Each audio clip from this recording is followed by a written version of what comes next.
Good evening everyone, it's 26th of July 2025, Saturday, 7:30 p.m. here. Today I'm going to talk about Myasthenia Gravis. After a long time I'm going to make a video because it takes a lot of time. I read Myasthenia Gravis from Namrata Sharma and then frequently asked questions, and mainly Yanoff. For the first time I read this chapter from the book Yanoff. But I wanted to read it from Albert Jacobi, but I had to go through the index, and I have a soft copy in which there is no index, so there are 4 volumes, and I have to just find out the chapter and the page number. For that I'll just take 2 to 3 hours just to get my own index done. So without wasting your time, let's start. What is Myasthenia Gravis? So whenever you are studying anything, be it anatomy, physiology, or any clinical condition, surgical condition, you should you should focus on the origin of term first. So Myasthenia Gravis, what's the origin of the term? So it is myas, M-Y-S. It's a Greek word. Myas means muscle and asthenia means weakness, and gravis is a Latin word which means heavy or weighty. So in Myasthenia Gravis, what we are going to see, and if you are a postgraduate student, and if there is a short note, long note, whatever, and usually short note, so how you should write it. First write Myasthenia Gravis. Then first write down all the points you are going to describe. For example, first origin of this word, then definition of it, then pathophysiology, then types, grading, and what kind of muscles are involved, and symptoms, onset, duration, progress, associations with this disease like other autoimmune conditions. Then after symptoms, then examination, signs, and then investigations. After investigations, go for differential diagnosis, and after differential diagnosis you can go for course, prognosis, treatment, and then course and prognosis. So this is how you first remember the points that you are going to mention, write or describe, be it a presentation, be it you are writing the answer in the examination. So word origin I have already told.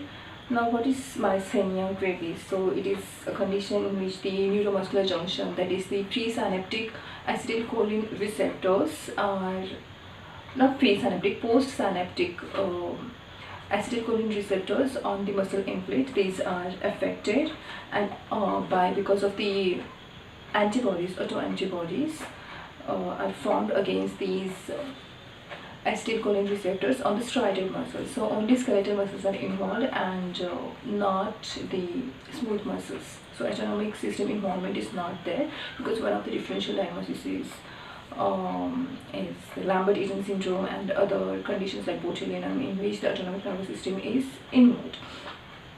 So that's the pathophysiology in short that I described along with the definition. So which muscles are involved? So how it is like. When the patient presents to you, usually the first symptom is ocular, related to the eye. So how the patient presents to you, in 90% of the cases in myasthenia, it's the ocular involvement, and if in 1 to 2 years it can progress to other muscles like face muscles and respiratory muscles, limb muscles. It can progress. That is called as generalized Myasthenia Gravis. So there is ocular Myasthenia Gravis and generalized. Ocular, it is seen in 90% of the cases, and then it progresses to generalized one in 1 to 2 years. And if it doesn't do so, mostly after 2 years, if it remains static and localized to as ocular Myasthenia Gravis, it doesn't get manifested as generalized Myasthenia Gravis. So that's about its muscle involvement. So ocular involvement is 90%. So which muscles are involved? Extraocular muscles and not Mueller's muscle. Mueller's muscle is a smooth muscle. So striated muscles are involved. Extraocular muscles are involved means what? Recta and obliques and levator palpebris superioris, orbicularis. Okay, it's a facial muscle, but it has the eye function to close the eye forcibly, that is orbicularis part, and blinking, normal read, that is the levator part of it. So These are the muscles involved. And then after that, what are the symptoms? So what are the symptoms? Mainly the patient presents with the ocular symptoms, ptosis, that is, ptosis is a sign, it's a finding by a doctor, this term. But how the patient presents, the patient is like drooping of the eyelid, and eyelid is heavy, or limitation to the ocular movements, double vision, seeing one thing as two, that is double vision, and yeah, inability to close the eyes shut for a longer time, and that leads to what? While having a bath, the patient can get bathing soap or shampoo inside the eye, because there's a muscle weakness and fatigue, so patient is not able to close the eye or maintain that closure for a longer time. So these are the complaints, eye complaints. There can be associated dry eye, foreign body sensations, burning sensation in the eye. These are the ocular symptoms. And what are the non-ocular symptoms? Respiratory difficulty, when it's like respiratory muscles are involved. Facial weakness is there. Myopic faces, expressionless faces can be there. Face can be there. And then slurred speech, dysarthria and dysphagia, difficulty in swallowing. These can be the symptoms, and onset is insidious. It can be progressive, it can be static, as I mentioned. If it doesn't progress over 1 to 2 years to generalized one, then it becomes static most of the times. So this was about the symptoms. And what are the associations? So what are the associations with this? Grading is, there is American grading and Osmonds grading. That chart I'll just mention, I'll just attach to this one later on. The grading is American, that is American Foundation for Myasthenia Gravis grading, and Osmonds, OSSEIMAN', Osmonds grading. Then what are the associations? Associations with Myasthenia Gravis. Other autoimmune conditions like thyroid, Graves' disease, Hashimoto's disease, then systemic lupus erythematosus, Lambert-Eaton myasthenic syndrome, then thymoma, thymic hyperplasia. Thymoma, 5% of the cases, thymic hyperplasia in 85% of the first, actually 75% of the cases with thymoma and thymic hyperplasia, out of which thymic hyperplasia it is seen in 75% of the cases, in thymoma in 5 to 10% of the cases. One thing I forgot to mention, after word origin and definition, you can go for the epidemiology, that in which sex the predominance is seen and at what age, the peak age of the manifestation. So it has got the bimodal presentation, means it can happen twice. That is, first is 20 to 30 years, females are more commonly involved, twice more frequently than males. And another is 6th to 7th decade, that is after 50 years of age, males are predominantly involved. And if the age is advanced, then prognosis is poorer, because the generalized myasthenia gravis is more commonly seen in elderly people, and in younger patients, that is less than 40 years, usually it is associated with thymoma, thymic hyperplasia, and in which the thymectomy is useful in thymoma, and radiotherapy is not effective in thymoma. So yeah, so that was about epidemiology. It is like 4 to 8 cases per million, 8 to 10 cases per million according to Yanoff epidemiology. Then these are the associations: lung cancer, thyroid, thymoma, pernicious anemia, lupus, neuromyelitis, systemic lupus erythematosus. So many autoimmune diseases. Now, what are the signs? This is very important. Grading I'll just talk about later, or I'll just attach to this one. Signs, because I have to attach the chart so you can understand it nicely. Signs, yeah. So what are the eye signs? There is fatigability, especially when you are studying ptosis and differentiate ptosis, because of one of the differential diagnosis of ptosis is myasthenia. So in ptosis examination you can carry out these tests also. Fatigability, Cogan Ridge, and types. Yeah, myasthenia gravis types. There is adult type, then juvenile type, and congenital neonatal type. Neonatal type means the maternal antibodies are transferred to the neonate, and in 10 to 15% of the cases, if the female has myasthenia gravis, there is a chance that the neonate can have, and it's 10 to 15%. And when these antibodies against these muscle receptors, ACH receptors, are transferred to the neonate for 2 weeks, for 2 days almost, there is a facial muscle weakness, poor cry, respiratory difficulty, and poor sucking, poor feeding. These symptoms are noticed in neonate. Yeah, and these antibodies stimulate the neonate's body to produce more antibodies. So that's the neonatal. Congenital variety is rare, but it can be present, and usually there is, rather than having antibodies, there is developmental defect in the receptors, acetylcholine receptors. The defective development is there, rather than antibodies destroying these receptors, acetylcholine receptors.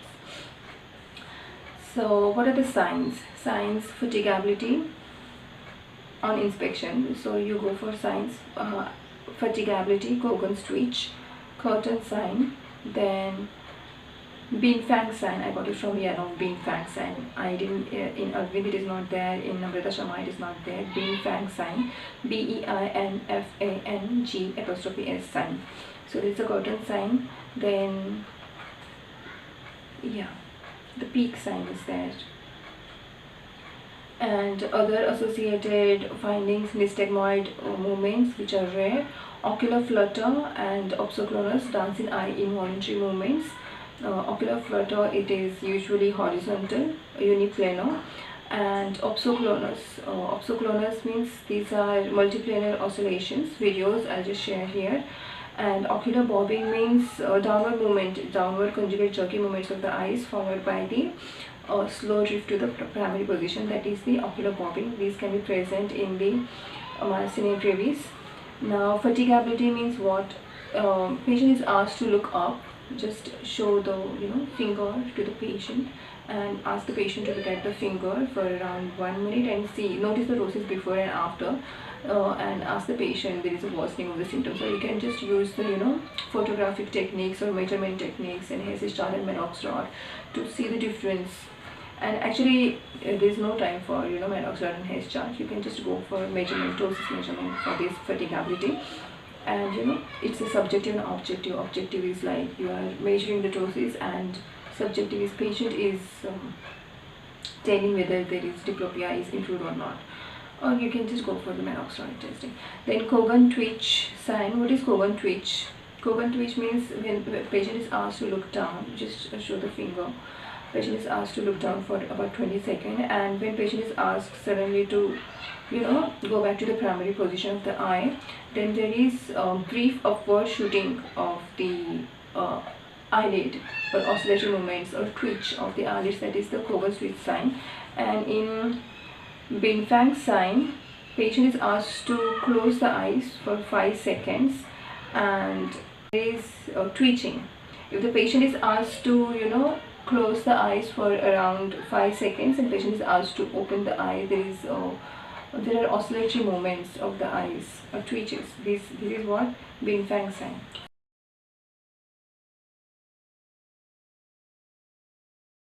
Five seconds of lid closure, forced lid closure.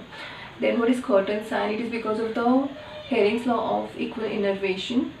There is a frontalis overaction, you will see, because of the ptosis. And if the patients, and it is a bilateral symmetrical in myasthenia gravis, the involvement of the eyes, it can be symmetrical also. The patient's one lid is elevated manually by the examiner, and you will see the other lid drops down, because Hering's law of equal innervation, because the overaction, this muscle is patient is able to see properly because of the manual elevation of the lid, and the less stimulation is given to the other eyelid, and that leads to worsening of the ptosis. That is the curtain sign.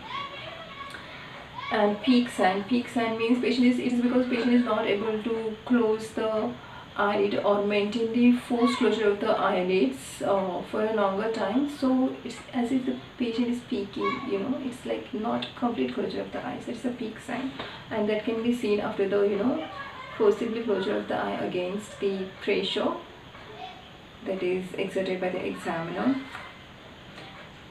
So that's the peak sign.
Then what are the tests to diagnose the myasthenia gravis? Hydrophonium test, that is tensilon test, and neostigmin test is also there.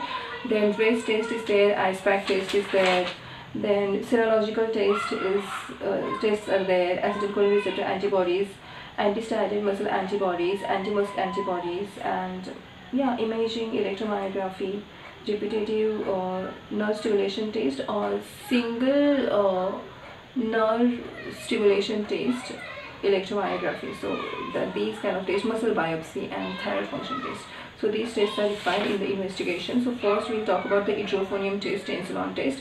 Hydrophonium hydrochloride, what is that? It is a cholinergic drug, and IV it is given its dose is 2 ml, 0.2 ml, that is 2 milligram, and onset of the action is within 30 seconds and lasts for about 5 minutes. And if it's like, if you are not able to see any improvement, then you can go for another dose, that is 0.8 ml, 8 milligram IV.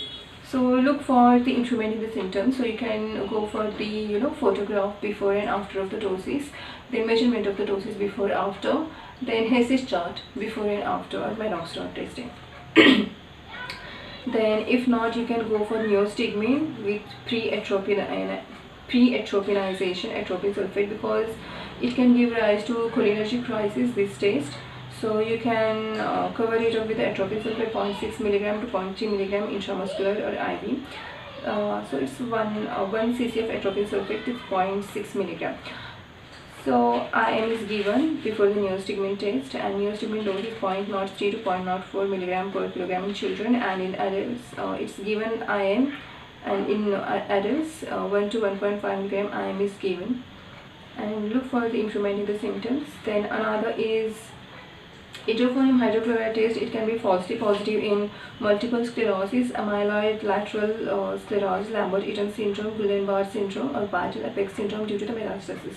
These are the causes of the false positive tensilon test. I got it from Yanoff. It is not there in Namrata Sharma and that's why it's very important to read different books. It will just, when you read one book properly, then other book reading is very fast, like in an hour, half an hour you can read. So you just collect all the things and make a video, or just keep a video record, audio record, or written record of your notes. Then hydrophonium tensilon test is done.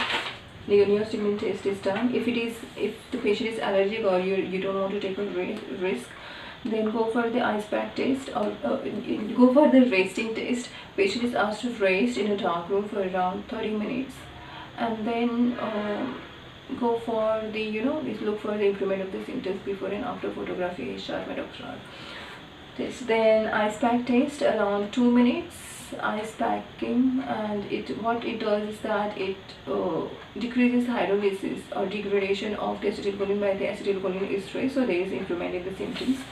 Then blood tests, acetylcholine receptor antibodies 80% positive in generalized, 50% positive in ocular myasthenia gravis. Then this can be positive in penicillamine induced myasthenia gravis. Penicillamine induced myasthenia gravis, what it does is that it decreases the release of the acetylcholine, penicillamine drug. Then anti-striated muscle antibodies. So I have written these some names of these. Anti-MuSK antibodies, anti-muscle specific kinase antibodies,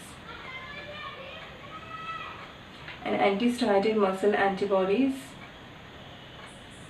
Anti-striated muscle antibodies, these are anti-low density LP receptor related protein 4, anti-LRP4, anti-tyrine antibody, and anti-tyrinodine receptor anti-RPR antibody. Yeah, so these are the anti-striated muscle antibodies, that is the contractile elements of the skeletal muscle. Antibodies are formed against them.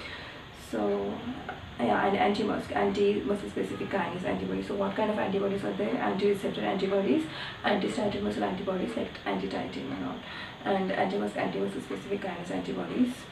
When these and these acetylcholine receptor antibodies, these antibodies, this titer is not proportional to the severity of the illness or severity of the myasthenia gravis. Then imaging, chest X-ray imaging, it is required in respiratory myasthenia gravis or associated thymoma and thyroid disease, neck swelling. So that is very important. Electromyography, how it is done, the electrodes are placed and all that we'll see. I'll just see if I get the video, and I'll share the link how the electromyography is done. You can just go through that. It will just take 5 minutes, 5 to 10 minutes. Repetitive nerve stimulation test. If you just repeatedly stimulate the nerve, there is decrease in the action potential or decrease in the response from the muscle. And why it happens? Because the muscle gets fatigued easily. Usually also we get fatigued, but it's early fatigue in myasthenia gravis. And single nerve fiber electromyography test. Single nerve fiber means a single nerve, a motor unit, a single nerve is stimulated, and then we observe the jitter. Jitter means the nerve that is a single nerve that is stimulating the motor unit, muscle unit. These muscle fibers are not, usually they contract uniformly because of the uniform nerve conduction, electric stimulation passing through them.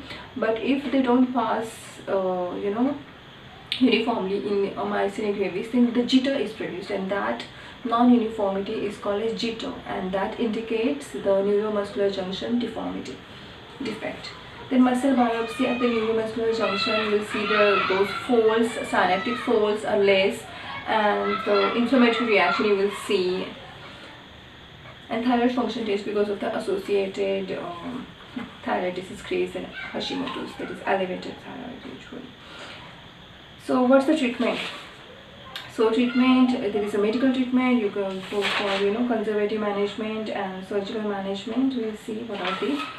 So what is the medical treatment? Yeah. So cholinergic drugs, neostigmine, pyridostigmine is called as mestinone. And duration of action of mestinone is 2 to 8 hours. T-half is 4 hours almost. And starting dose is 40 to 60 milligram 4 hourly, and later it can be raised, but not much, to give rise to cholinergic crisis. Cholinergic crisis, it is characterized by increased salivation, hyperlacrimation, hypersalivation, that is siluria, and then bronchospasm, bronchorrhea, then abdominal cramps and diarrhea, even bradycardia, these things. Then immunosuppressants therapy takes, their onset is, it takes several weeks to months. Usually what happens with pyridostigmine, ptosis improves but diplopia doesn't improve, so you can go for these immunosuppressants like cyclosporine, azathioprine, mycophenolate mofetil, steroid. Yeah. So monitor blood cells, renal function test and liver function test. These functions you just monitor during this immunosuppressive treatment. One can go for plasmapheresis, intravenous immunoglobulin, and airway breathing, cardiac monitoring or treatment when it's like severe myasthenia gravis. Then if in case of the ocular ptosis, one can go for eyelid crutches, those glasses with this for the elevation, or taping to elevate the eyelids, and then after that, yeah, and rarely it requires surgery, but if you want to go for surgery, it should be stable and long-standing. Then diplopia usually it's very difficult to treat. With pyridostigmine also sometimes it is not managed, so you can go for immunosuppressant, and it takes weeks and lots of side effects, weeks and months. Then you go for the patching test to avoid diplopia, temporary treatment, conservative treatment, patching. How it can be achieved? You just close your patching. Occlusive patches are present. You can get. And then frosted or opaque contact lenses you can use. Fresnel prisms you can use. Yeah.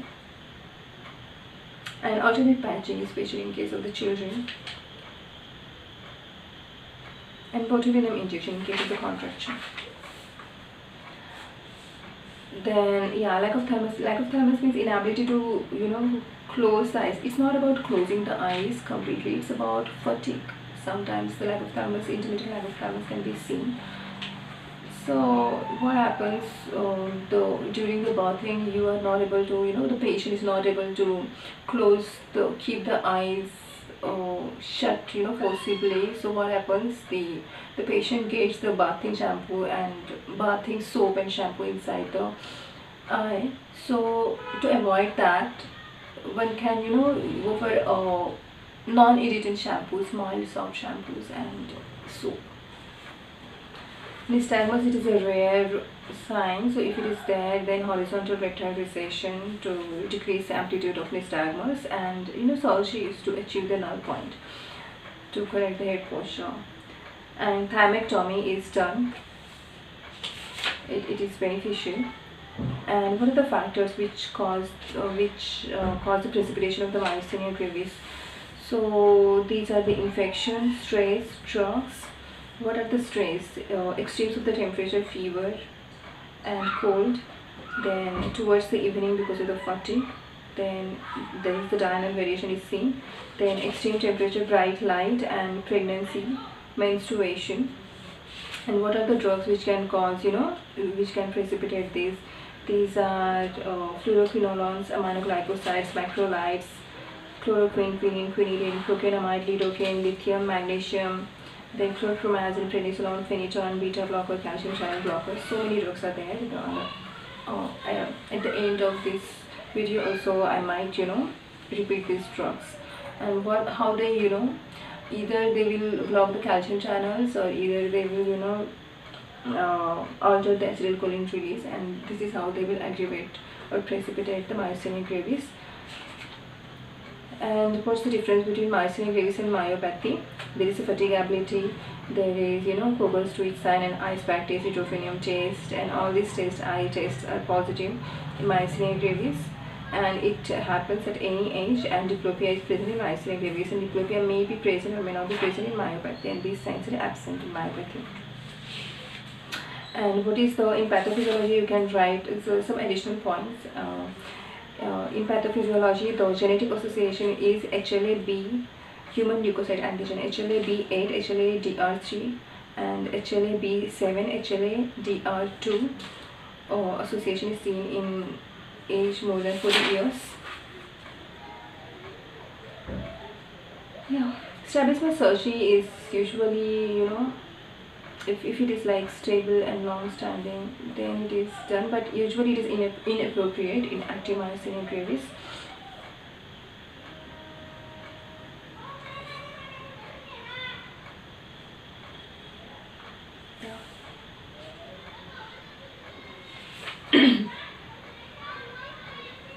What else is remaining?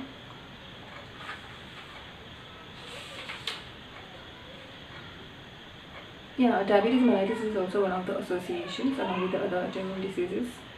And sometimes steroid treatment can be started, 60 mg prednisolone, to correct the diplopia, to manage the diplopia, because it is not usually managed with the mestinon. Yeah, that is the prednisolone. Oh, sorry, that is the physostigmine.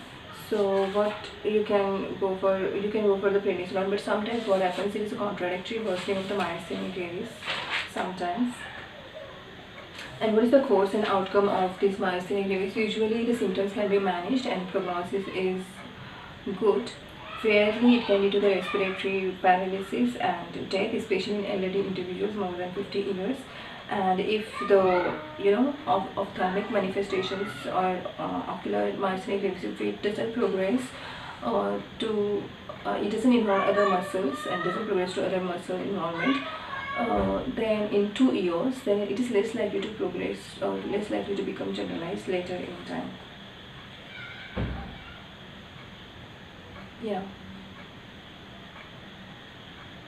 If it is younger age, better prognosis; older age, poorer prognosis, because of the more generalized tendency in elderly individuals.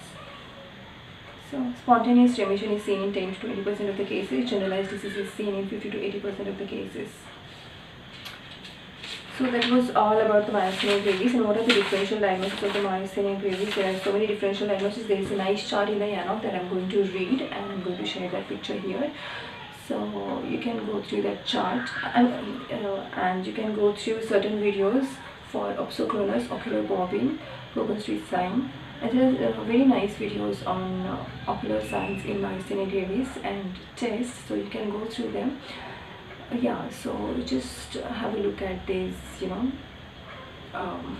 charts, the differential diagnosis and the drug list that leads to precipitation of the myasthenia gravis. And after that I'll be talking about the botulinum toxin and Lambert-Eaton myasthenic syndrome. That is also important as one of the differential diagnoses of the myasthenia gravis given in Yanoff. That I'm going to only read because it's very small, that I don't need to write down the notes. I have the notes, but it's very small, so I can just read out aloud for all of us.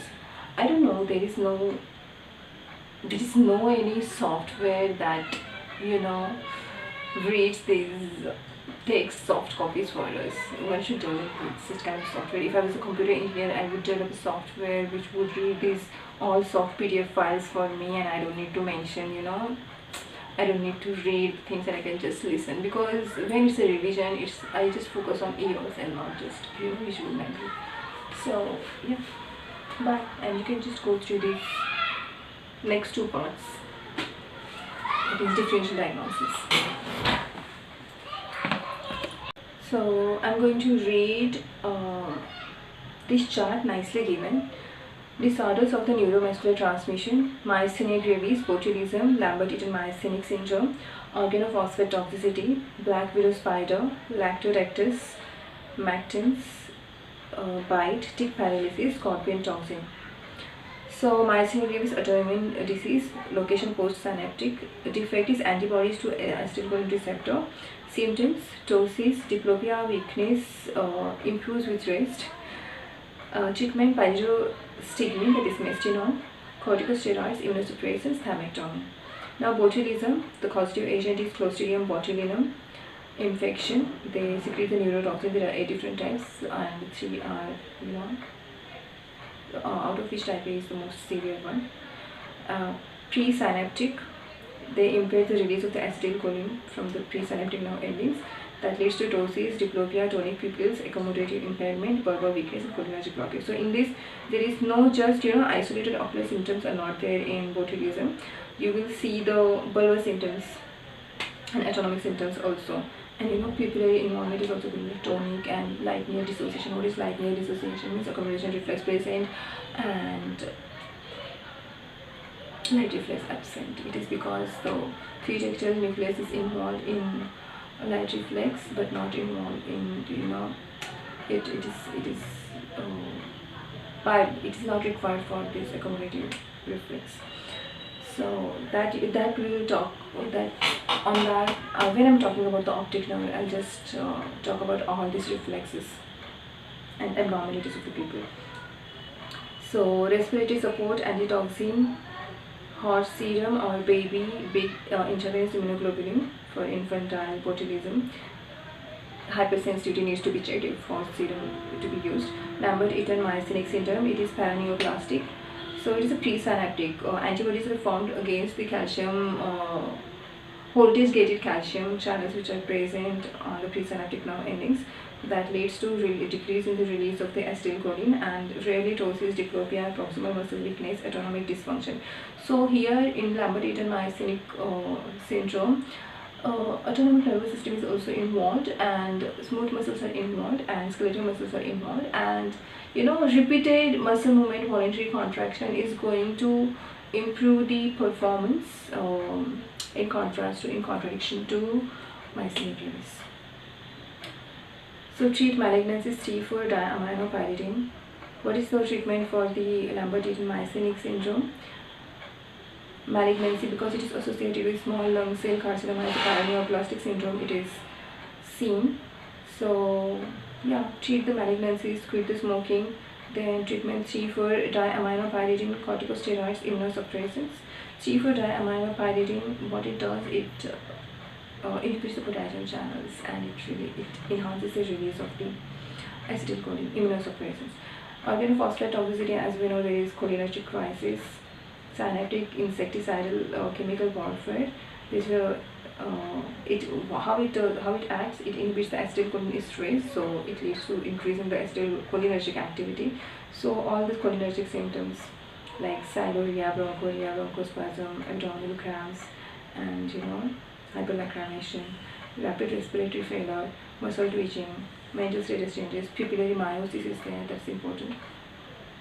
Ciliary muscles because of that. Atropine, sphincter pupillae muscles. Atropine, pralidoxin is the treatment of the choice. Black widow spider. What is black widow spider? It secretes the alpha toxin. So it causes what? Increase in the acetylcholine release. So black widow spider and scorpion toxin and tick so cholinergic symptoms are seen in organophosphate toxicity, black widow spider, that is alpha toxin it secretes, and scorpion toxin. They cause increase in the acetylcholine release, increased activity, cholinergic activity. So black widow spider, that is lactorectus, Mactins bite, alpha toxin, presynaptic, increased release of the acetylcholine, autonomic hyperactivity, vasoconstriction, painful rigid abdomen. Treatment is atropine, antivenin, warming, calcium, magnesium.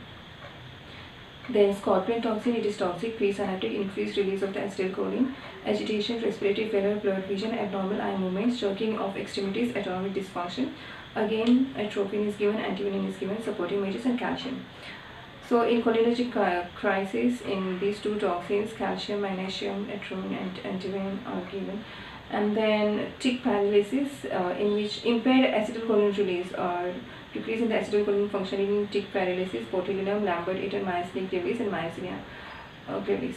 So these are the things. So tick paralysis, presynaptic impaired release of the acetylcholine, irritability, brain paralysis, respiratory paralysis, late signs, unreactive pupils, ophthalmoplegia, demotic supporting measures. These are the differential diagnosis or disorders of the neuromuscular transmission. These are paralysis. So whether these are cholinergic or hypocholinergic or anticholinergic, you can say. Because of the paralysis, they are almost similar. And myasthenia gravis, these are the differential diagnosis, and also 3, 4, 6 nerve palsies. These are the differential diagnosis for the myasthenia gravis. Why? So because and they are different, because there is a diplopia and limitation to the ocular movement. So myopathies can be there, trauma, surgery, space occupying lesions, intracranial space occupying lesions. These are the differential diagnosis. There are so many differential diagnoses for the myasthenia gravis. So mostly the diagnosis is clinical and this history and the tests.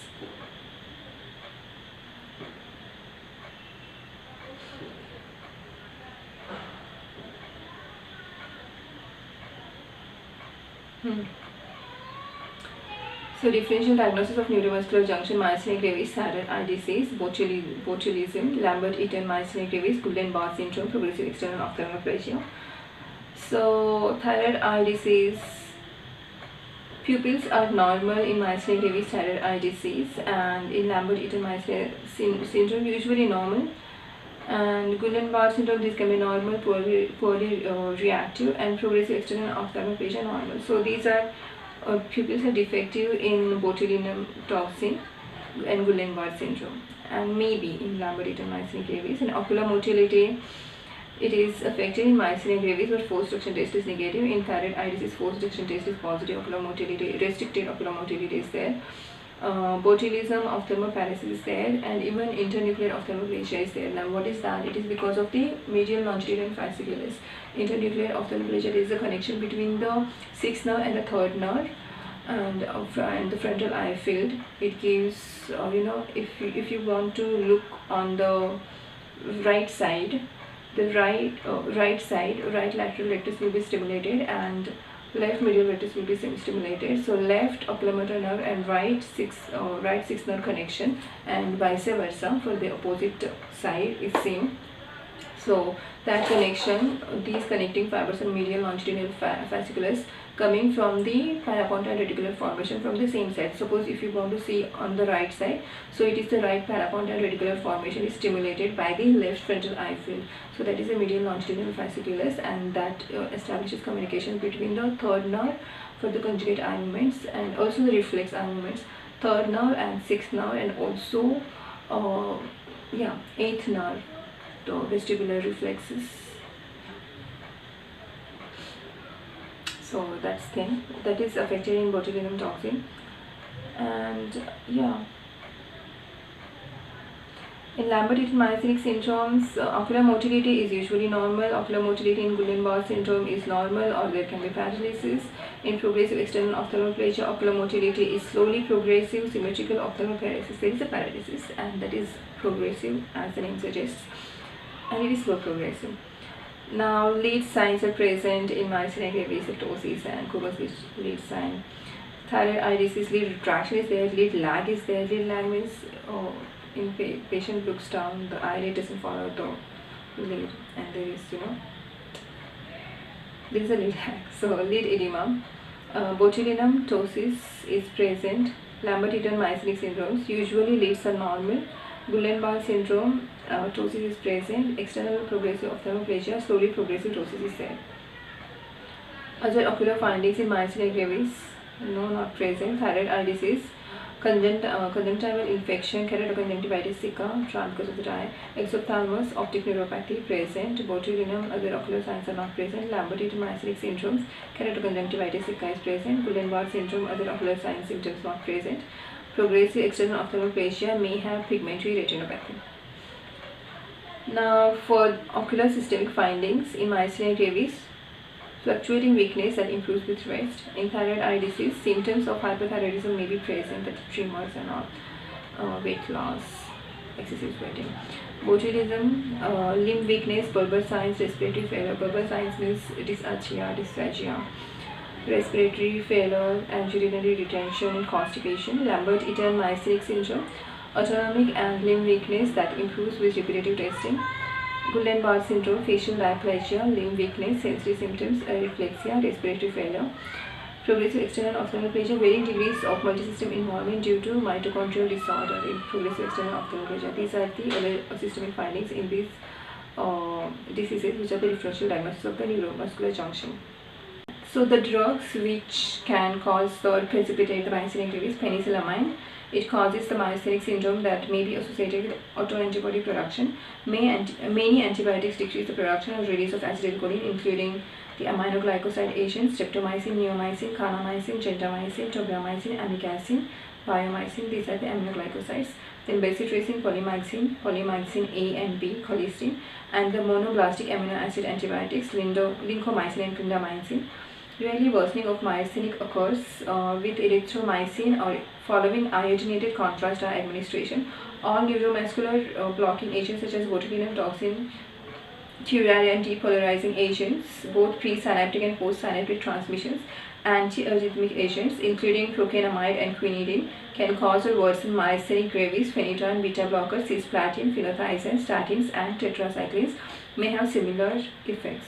So this was all about the myasthenia gravis. I have covered almost everything from these 3 books, and see, if you just go on reading these 3 books, you might take almost 3 hours, yeah, and it will just take 1 hour to see this video. So it's very important to take the notes, written notes, and keep the audio video record and share your knowledge, because you grow sharing your knowledge and skills. So thanks for listening, and keep studying and keep growing. Bye.